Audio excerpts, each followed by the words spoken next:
All right. Welcome to the deep dive. Mm-hmm. Today we're going to be tackling modality. Okay. Um, and, we're talking about not just the facts, but like how things could be, must be, or couldn't be. Right.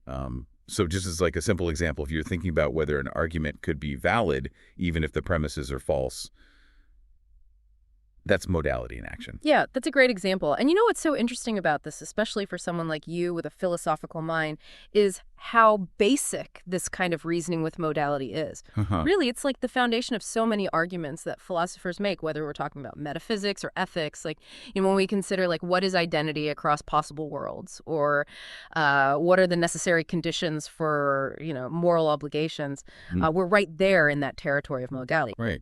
And thinking about how we know those things. How we come to know these modal truths, is what we call the epistemology of modality.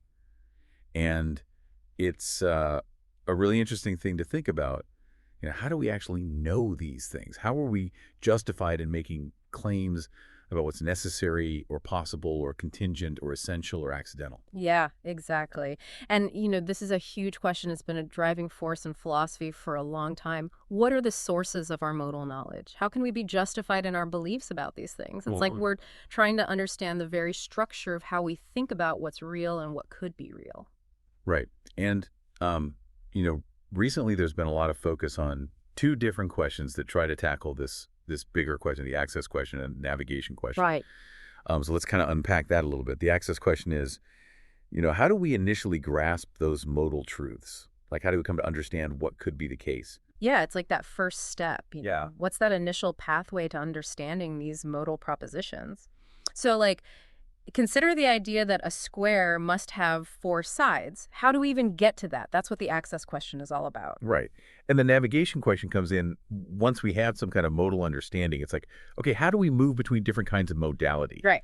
Like, for example, how do we go from understanding that something's logically impossible, like a married bachelor, which is a contradiction in terms, to grasping that it's also metaphysically impossible. Like, in any possible world that actually could exist, that couldn't be the case. Right. Yeah, exactly. So the navigation question assumes we have some modal knowledge, and it asks, how do we get from one to another? Like, how do we justify going from a logical truth to a metaphysical one? Right. So today we're going to explore these questions, these different philosophical attempts to answer these access and navigation questions. But before we get into that, maybe we should kind of lay the groundwork and talk about what we mean by modality in this context. You mentioned focusing on alethic or objective modality. Yeah. When we're talking about this kind of stuff, the epistemology of modality, especially in a philosophical setting, we're mainly concerned with alethic modalities. Okay. And what defines them is that they respect the T axiom. What that means is if something is necessary, it's also true. Okay. And this is what separates them from modalities that aren't alethic, like deontic modality. It ought to be the case, which might not be true. Right. Like, just because justice should always prevail doesn't mean it does in reality. Exactly. And, epistemic modality also respects the T axiom. Epistemic modality is all about what we know or what we believe. But we usually leave that out of discussions about objective modality because it really depends on the mental state of the person doing the knowing, not just about how reality itself is. Okay, so we're honing in on those objective modalities. Yeah.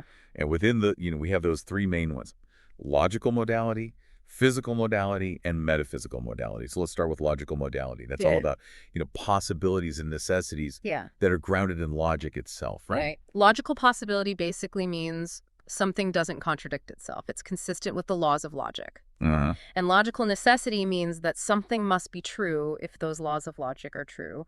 A tautology, like, P or not P, would be a good example of a logical necessity. Right. That makes sense. And then we have physical modality, which is about what's possible or necessary given the laws of nature as we understand them. So, for example, traveling faster than the speed of light might logically possible. You can describe it without a contradiction. Right. But as far as we know right now, it's physically impossible because of how physics works in our universe. Right, exactly. Another example would be flapping your arms to fly. Like, logically, you can imagine a scenario where that happens. There's no immediate contradiction. Right. But we know it's impossible physically because of things like aerodynamics and how our bodies work. Right. Okay, so now metaphysical modality, this is where things start to get really interesting and debated by philosophers. And there are two main ways to think about it: in terms of possible worlds and in terms of laws of metaphysics. Yeah, that's right. In the possible worlds framework, to say that something is metaphysically possible means it's true in at least one possible world. And metaphysical necessity means it's true in all possible worlds. Okay. And, we think about these possible worlds as complete and consistent ways the universe could have been. So like, let's say this statement, it's metaphysically possible for water to have a different chemical formula. That would mean there's at least one possible world where the stuff we call water, the clear drinkable liquid, isn't actually H2O. Exactly. Now, the other way to think about metaphysical modality is in terms of laws of metaphysics. Okay. These are like fundamental principles that govern reality. Things like essential properties and identity and how being itself is structured. So something is metaphysically possible if it doesn't break those laws, and it's necessary if it follows from those laws. Okay, so metaphysical modality is often described as like the widest or strongest form of objective modality. What's the thinking behind that? Well, the idea is that metaphysical possibility, it includes more than just physical possibility. Something can be metaphysically possible even if it can't happen in our universe with our laws of nature. And it's considered more fundamental than just logical possibility or conceptual possibility. It gets to the heart of what reality could really be like at its core. That's why it's so central to philosophical arguments and thought experiments. Although I should say, not everyone agrees with these labels of widest or strongest because they imply a kind of hierarchy that some philosophers are skeptical about. Right. And so we get that kind of nesting model where everything that's physically possible is also metaphysically possible, and everything that's metaphysically possible is also logically possible. Exactly. It's like a series of circles, each one containing the one before it. And for necessity, it goes the other way around. Right. Yeah. But there are those other views on how broad metaphysical modality really is, right? Like inflationism, deflationism, and skepticism. Can you give us a quick rundown of those? Sure. So modal inflationists basically say that metaphysical modality is the same as logical modality. Anything that doesn't contradict itself is also metaphysically possible. Deflationists say the opposite, that metaphysical modality is really just physical modality. Wow. There's nothing beyond the laws of our universe. And then you have skeptics who question whether metaphysical modality is even a real thing, distinct from analytical or conceptual necessity or physical necessity. Right. So it seems like figuring out what metaphysical modality really is crucial for answering that access question. Yeah. And that's why it's at the center of a lot of the debate. Yeah, that's right. But the sources also point out that we use modal thinking all the time in our daily lives, right? Like asking things like, can I fit this book on the shelf? Or could I have caught that earlier train? Oh, yeah, absolutely. Those everyday modal questions are usually about what we call practical possibility. It's possible for us, given what we can do and the situation we're in. Like, I might be physically strong enough to lift a really heavy box, but if I have a hurt back, it might not be practically possible for me to do it right then. Right, exactly. And that brings us right back to the navigation question. How do we go from those practical possibilities that are so specific to our situation to the broader idea of metaphysical possibility? It seems like a lot of the work being done now is trying to understand these connections. Yeah, that's a key area of research, trying to see how our everyday modal judgments relate to those more fundamental truths about what's possible. Okay, so now that we've kind of gotten a handle on what we're talking about when we say modality, let's dive into the core of this. You know how philosophers have tried to explain how we actually know these modal facts? The sources you gave me highlight a couple of useful ways to categorize these theories. One is by distinguishing between mental capacities and inferential methods. What's the main point of that distinction? Well, that's like a fundamental way to think about the access question. Mental capacities are those cognitive abilities that might give us direct access to modal truths. Things like our ability to conceive of different scenarios, to understand concepts, to imagine possibilities, or even just to have intuitions about modality. Okay. Inferential methods, on the other hand, are ways we might learn modal facts through reasoning and argumentation, like deduction, induction, or abduction. So, like, if I'm trying to figure out if it's possible for a cause to happen after its effect, and I do that by really trying to imagine it, that's using a mental capacity like imagination or conceivability. Yeah. But then if I use logic, step-by-step deduction, to show that a certain modal claim must be true because of something we already know, that's an inferential method. Exactly. And most theories about how we know modal facts probably use both of these things. Our mental capacities might give us some initial ideas or data points, and then we refine them and justify them through inference and reasoning. Right. The sources also talk about the difference between descriptive and normative tasks in the epistemology of modality. Right. Can you explain that a little bit? So the descriptive task is all about figuring out the actual psychological processes that we use when we think about modality. It's like understanding how we think about possibilities and necessities and those what-if scenarios. Right. Like what mental operations are happening when we decide that something is possible. So like a cognitive scientist might study the brain activity associated with thinking about counterfactuals. Yeah, exactly. But just describing those processes, it doesn't tell us if they're reliable or if they lead us to the truth. Right. And that's where the normative task comes in. It's about setting the standards for what counts as correct modal reasoning, and it's about dealing with what the sources call the problem of modal epistemic friction, or PMEF. Epistemic friction, that's an interesting term. What does that mean in this context? Well, think of it as the limits or constraints on our modal judgments that keep them from being just random or totally off base. You know, if we could just imagine anything and say it was possible, that wouldn't be very good for our modal epistemology. So epistemic friction refers to those principles or mechanisms that keep our modal thinking in check. You know, that prevents us from just imagining a perpetual motion machine and then saying, oh yeah, that's totally metaphysically possible. So this friction comes from things like our background knowledge, our understanding of basic principles, maybe even some kind of implicit grasp of metaphysical laws. Exactly. It's what helps us distinguish between just making stuff up and actually trying to figure out modal reality. Right. And the normative task is all about articulating and justifying, what is that friction and where does it come from? Okay. Another important distinction they make is between necessity-first accounts and possibility-first accounts. And this seems to be about which modal concept we understand first, which one is more basic. Yeah, that's right. Necessity-first accounts say that we first grasped what's necessary, and then we understand possibility as just the absence of necessity. Okay. So something is possible if it's not necessary that it's not true. And theories about essences often go this route. Now, possibility-first accounts say the opposite. We understand possibility first, and then necessity is just what's true in all possibilities. Theories based on conceivability usually fall under this category. So if my first modal insight is that a triangle must have three sides, and I then figure out that it's possible to draw a triangle because that doesn't violate that's a necessity-first kind of view. Exactly. But if I start by realizing that it's possible to imagine a three-sided figure, and then I see that trying to imagine a square with three sides is a contradiction, and I conclude that a triangle must not be a square, that would be possibility first. Right, exactly. That's the basic idea. And the debate is all about which one of these better describes how our modal knowledge actually works, which comes first. Right. And then finally, we have the classic debate between modal rationalism and modal empiricism. This mirrors the bigger debate in epistemology about the sources of knowledge in general, right? Exactly. So modal rationalists say that our knowledge about metaphysical modality comes mainly from a priori sources, reasoning and understanding that don't rely on our senses or experience.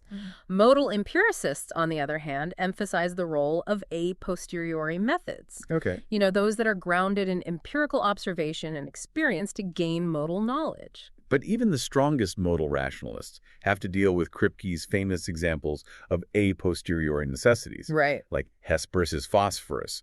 We can only figure that out through empirical observation, but once we do, it seems like it must be true by necessity that they are the same thing. Exactly. And modal rationalists usually address this by saying that the modal connection, the necessity of identity, is something we can grasp a priori. But the empirical discovery just tells us that those two terms actually refer to the same thing in the real world. Right. So the whole proposition is only knowable a posteriori, even though it expresses a necessary truth. It's a subtle point, but it's important. And of course, as you know, some philosophers these days question this whole distinction between a priori and a posteriori. Right, like Williamson, for example. Okay, so this gives us a good set of categories to help us understand all these different theories about modal knowledge. So let's start with conceivability.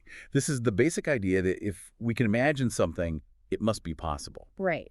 But as we mentioned, Kripke's examples pose a challenge to that simple idea. Yeah, definitely.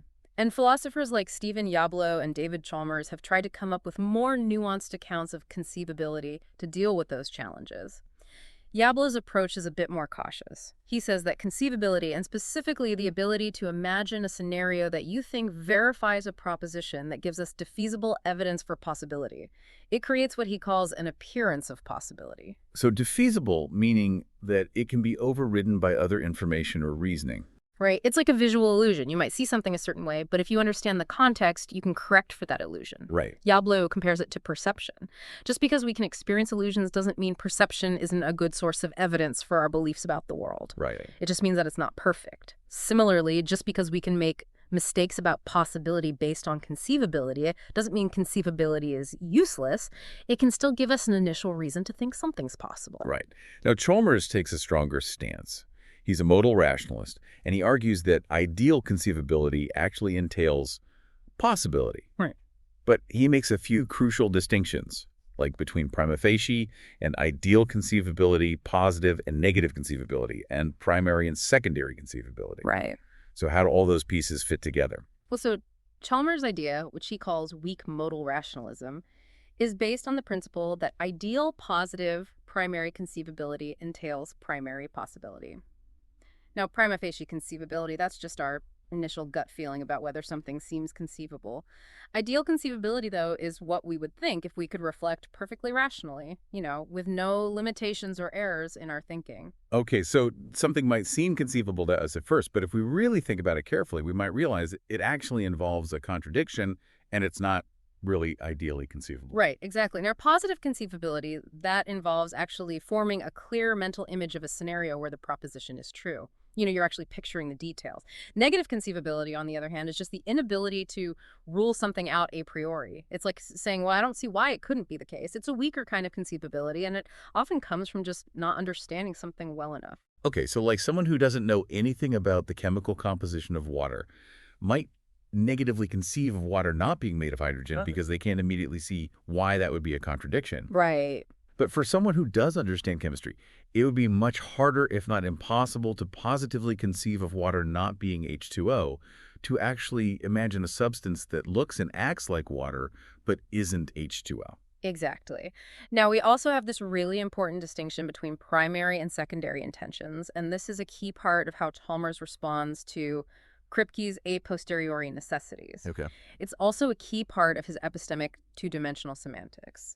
So the primary intention of a term is how we figure out what it refers to in a world considered as actual, Okay. Based on our a priori conceptual understanding. The secondary intention is how we figure out what it refers to in a world considered as counterfactual, given how the actual world turns out to be. Okay, so the primary intention of water might be something like the clear, drinkable liquid found in lakes and rivers. And the secondary intention, once we've discovered that water is H2O, becomes H2O itself in any possible world where we're talking about water. Exactly. So the statement water is not H2O is primarily conceivable because just based on our concept of water, we can imagine a world where the clear, drinkable liquid in lakes and rivers isn't made of H2O. Right. But it's secondarily impossible because given that water actually is H2O in the real world, it can't be anything else in any other possible world. Okay, so I think I'm following. So Chalmers' idea of modal moodism is this idea that both primary and secondary possibilities are equally real. Yeah, that's basically it. He's saying there's just one space of possible worlds, and the difference lies in how we evaluate propositions in those worlds using these two types of intentions. Okay. And this lets him reconcile the fact that water is not H2O seems conceivable with the metaphysical fact that water is necessarily H2O. Right. So it's a complex framework, but it's interesting. It seems like these conceivability theories, especially the more developed ones, have to get into a lot of fine-grained distinctions to deal with the challenges posed by Kripke's cases. And the sources you sent me raise a lot of critical questions about conceivability more generally. Right. Questions about the link between subjective conceivability and objective possibility, and what conceivability can tell us about the full range of metaphysical modalities, and how we bridge the gap between primary and secondary possibility, and whether conceivability already relies on prior knowledge. Yeah, all important questions. And there are also questions about the limits of our own minds, Right. Can we really achieve ideal conceivability? How much detail do we need to include in our imagined scenarios for them to be relevant? And even the question of whether the claim that ideal conceivability entails possibility is itself ideally conceivable. Right. So it's an ongoing area of philosophical debate. Yeah, definitely. Okay, so let's move on to another prominent approach, The idea of counterfactual imagination, especially as developed by Timothy Williamson. His main claim is that our knowledge of metaphysical modality is basically just a special case of our ability to think about counterfactuals, those what-if scenarios. Yeah, that's right. He's saying that this everyday ability to think about what would have happened if things had been different, that's the basis for our modal knowledge. And he proposes those logical equivalences where he links necessity to the counterfactual, if not A, then contradiction, and possibility to, it's not the case that if A, then contradiction. Right. So how does that work exactly? Well, the idea is that to figure out if a proposition A is necessary, we first suppose that it's not true, not A. Okay. Then we use our imagination or our background knowledge to see if that supposition leads to a contradiction. If it does, then we can say that A is necessary. Now, to figure out if A is possible, we suppose that it is true, and then we see if that supposition leads to a contradiction. If it doesn't, then we can say that A is possible. So he uses the example of the rock and the bush to illustrate this. Right. If the bush hadn't been there, the rock would have rolled into the lake. Right. That kind of thing.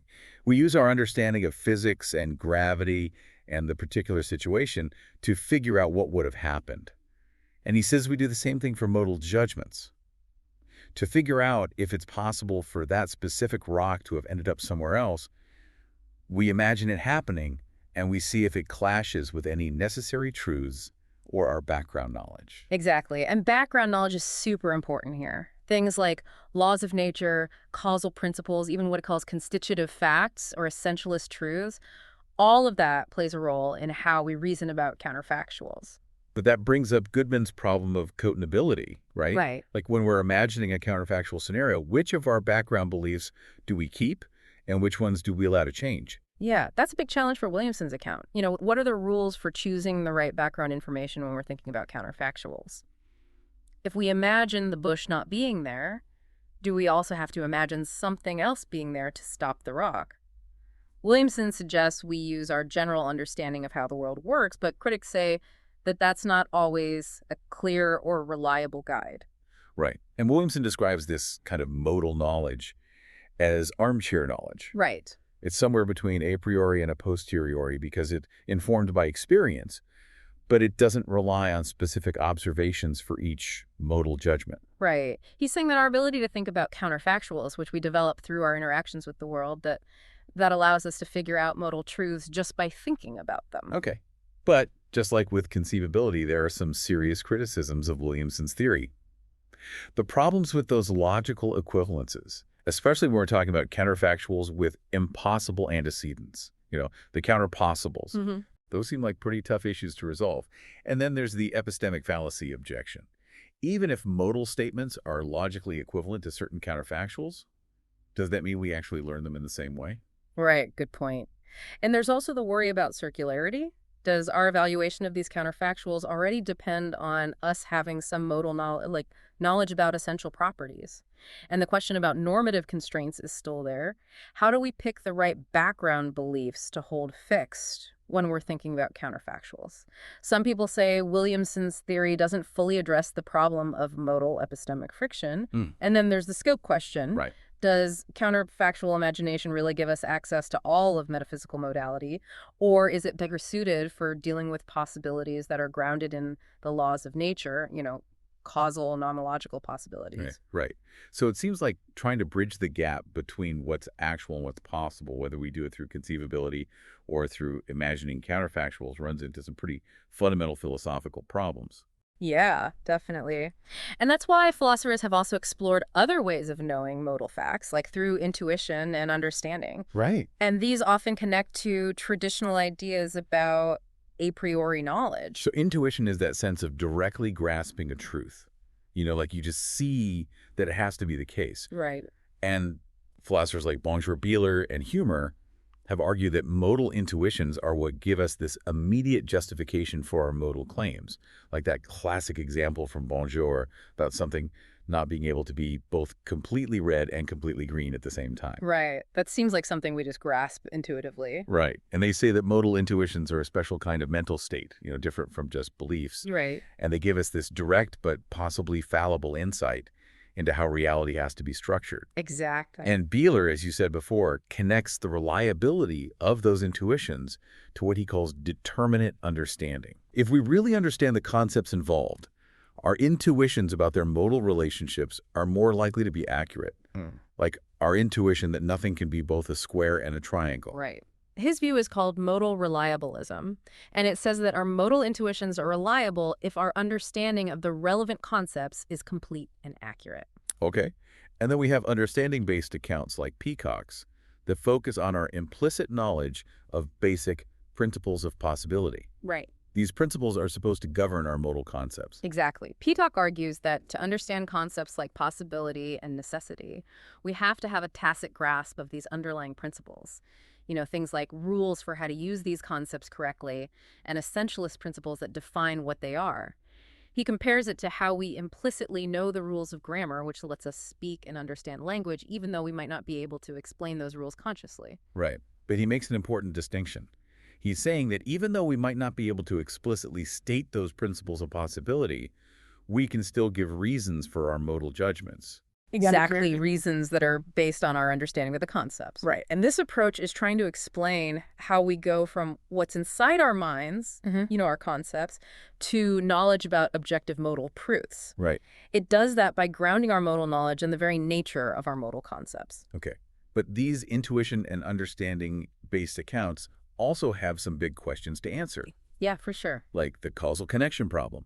How can we know modal facts that seem independent of our minds if we don't interact with them causally? Right. And how do we justify our belief in or reliance on those implicit principles of possibility? And how do we go from this tacit understanding to being able to explicitly articulate modal knowledge? All key challenges. Like, how does just understanding concepts give us reliable access to how reality really is in terms of modality? And how can we be sure that our intuitions and understanding are actually tracking objective modal truths and not just reflecting our own ways of thinking? Right. So it seems like this idea of essence keeps coming up in these discussions. It does, yeah.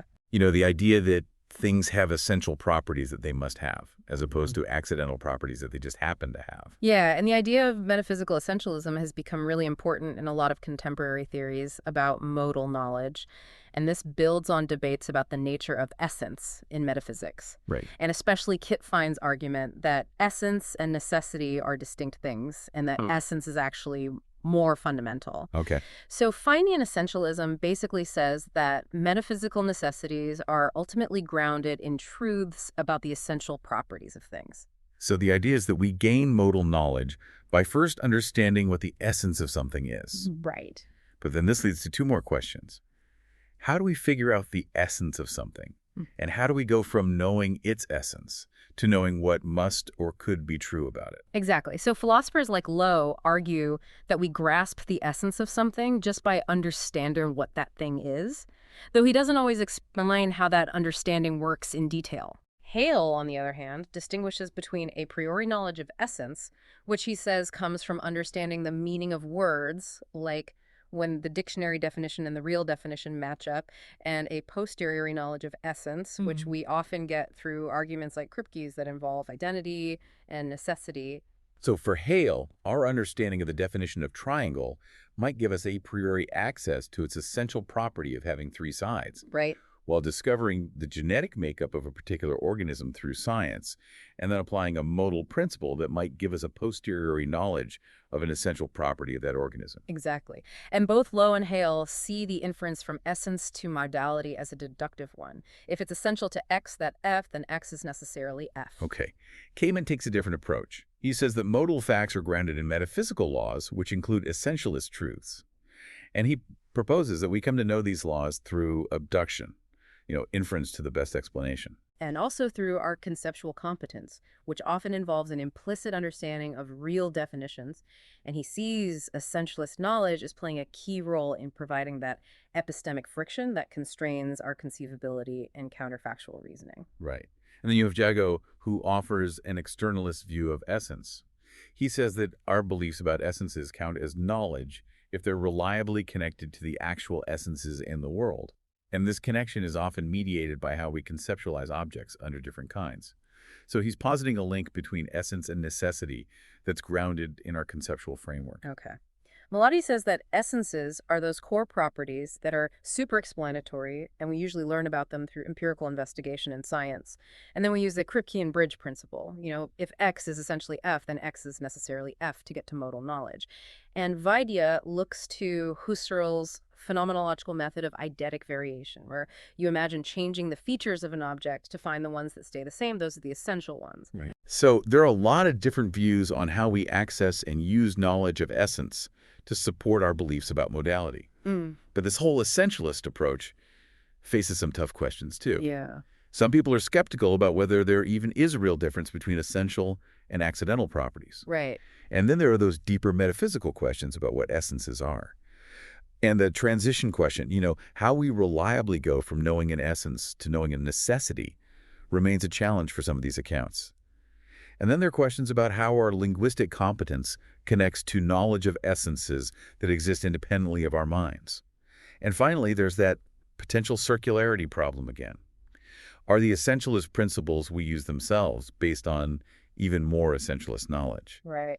So it seems like every potential solution in this field just leads to more philosophical puzzles. That's definitely part of what makes it so interesting and keeps people coming back to it. Right. And one area where traditional views are being challenged is in the realm of perception. The standard view has been that perception can only tell us about how things actually are not how they could be or must be. Right. But some philosophers are pushing back against that. They are. And, think about those modal claims we make all the time in our everyday lives. Things like, I can reach that, or this door can be opened. Philosophers like Margot Strominger and Barbara Vetter argue that we can literally perceive those possibilities. Yeah. And they draw on what are called affordance theories of perception, which say that when we perceive things, we're not just getting information about basic sensory properties, but also about the ways we can interact with those things. So when I look at a doorknob, I don't just see a round metal object. Right. I also perceive that it can be turned and that the door can be opened. That possibility is part of my perceptual experience. Exactly. And Vetter even goes so far as to say that all our modal knowledge ultimately comes from experiencing our own abilities and the ways things around us can be.